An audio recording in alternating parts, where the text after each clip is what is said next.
Harry Styles, clothing designer, discusses gender, elitism, and red carpets. Harry Lambert may have designed some of the most talked about red carpet looks for celebrities like Eddie Redmayne, Emma Corrin, and Harry Styles, but he wasn't the kind of person who grew up perusing the pages of Vogue. The stylist acknowledges, "I never came from reading fashion publications or knowing fashion. I was raised in Norwich. I loved dressing myself, buying clothing, and wearing them, but that was never considered a career because I didn't even understand styling. Since those brands didn't exist in my environment, I had no idea what Givenchy or Gucci was. I simply adored clothing." When Lambert, 36, was a photography student at a university, he encountered the fashion department. As a result, he started to realize garments were something different to me.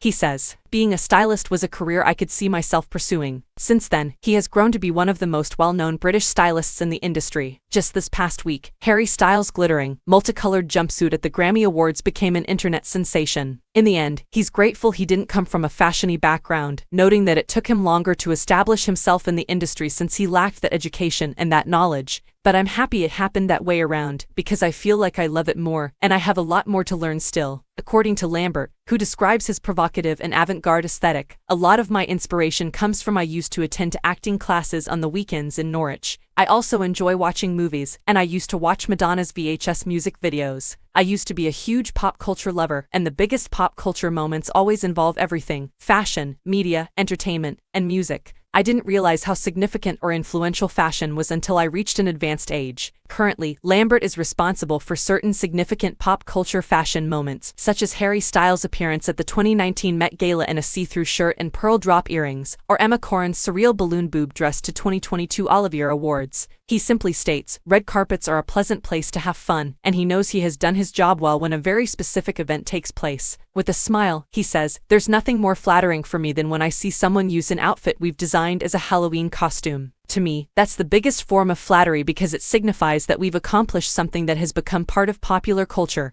and is recognizable. Fashion can often acquire a rep of being a snooty thing. Always with my work, it needs to be happy and light and welcome," says Lambert, whose work is all about joy. Despite the fact that having fun is the priority, he nonetheless inspires some important discussions, especially around gender, as many of his clients toe the line between what's traditionally seen as masculine and feminine in fashion. "Gender is actually never in the forefront of my mind. It's always about the creative and the narrative and the story first," Lambert explains. "So, a lot of the time, the conversation about gender is a byproduct of my work. It maybe isn't the intention, but that's a good thing." Working with Emma Corrin, they're working a lot with their gender expression and what fashion is becoming for them, those boundaries as well. That's a really exciting journey to be taking together. Ultimately, Lambert wants to make fashion accessible to everyone, which is why he's taking part in the Absolute Swap Shop, along with sustainable fashion advocate Venetia Lamanna and body positivity campaigner Naomi Nicholas Williams. He's curated a mini collection of clothes from up-and-coming designers and vintage stores, giving people the chance to swap an item they've fallen out of love with for something new.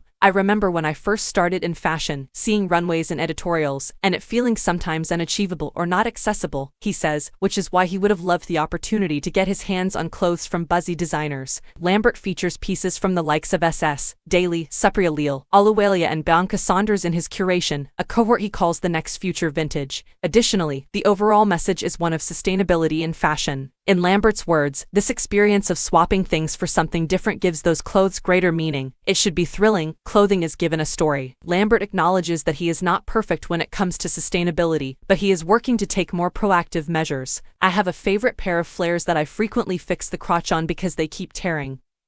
But I do this because I adore them." With sustainability, you won't be able to alter the world by yourself when you wake up in the morning. But if you make small adjustments and pay closer attention, things can only grow better from here.